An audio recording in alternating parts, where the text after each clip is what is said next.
So today, I think all of us will agree that we live in a world where there is a whole lot of things that are moving really, really fast, and which requires a completely different way of leading organizations if we want to do really well.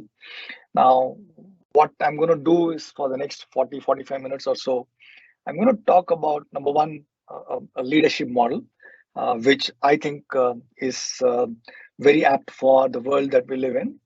And as part of the leadership model today, we will focus on the mindsets that we need to inculcate in ourselves as leaders, which helps us in making sure that we are able to not only be a better leader, but also create high performance leadership within the organization as well, not just within ourselves, but also within the organization. So we'll talk about 9 mindsets from that point of view. So let's start with the leadership model that I spoke about. We are living in a world which is extremely chaotic right now.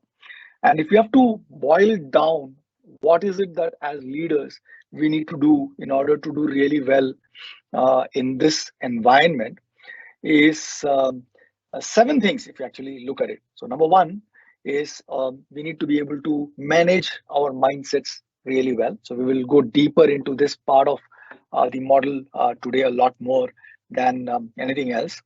Then we need to have tools which we need to be able to deploy, which we need to be able to use in order to lead our teams, manage our teams, and all of that, right? So that's the two easy parts. As leaders, we need to be self-aware, high on self-awareness and high on social awareness.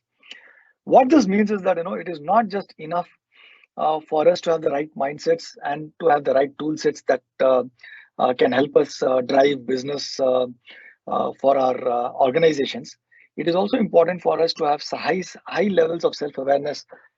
Another way you can put it as is emotional intelligence, but I prefer self-awareness and social awareness as two totally different entities, simply because of the fact that self-awareness is all about knowing what is it that you want from the environment, knowing what it is that you are trying to drive, knowing what triggers you, knowing what are some of the things that are challenging for you, so that you can bring in different people along. So that's managing your emotions. All of that kind of boils down into the self-awareness bucket.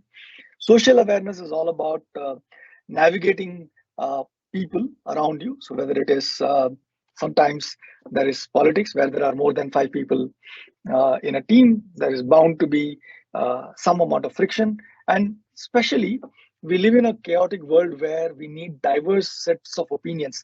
The moment you have diverse sets of opinions, cognitive diversity, as they call it, cultural diversity, cognitive diversity, it becomes super important for the leader to be socially aware of what's happening, who's contributing, who's not contributing, whose views have you heard, whose views have not heard.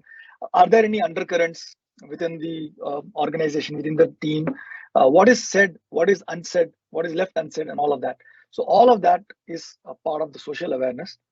Once you have all of this, you need to be able to make sense of everything that is going on, understanding what it is that you want to achieve as an organization and as a leader, making sense of what mindsets you need to be using in the current situation, what are the tools that we can use in the current set of situation, what do you want to achieve, and what is the social awareness of what is happening. So you make sense of all of this. Once you've made sense of all of this, you can do one of two things. You can either act upon it, which means you do something. Or you can communicate. Communication can be speaking, can be presenting, can be having one-on-one conversations. So all of that is kind of falls in the communication bracket. Action is sitting down with someone and directing them, coaching them. All of that then becomes your action bit. So that's the model that I have a feeling that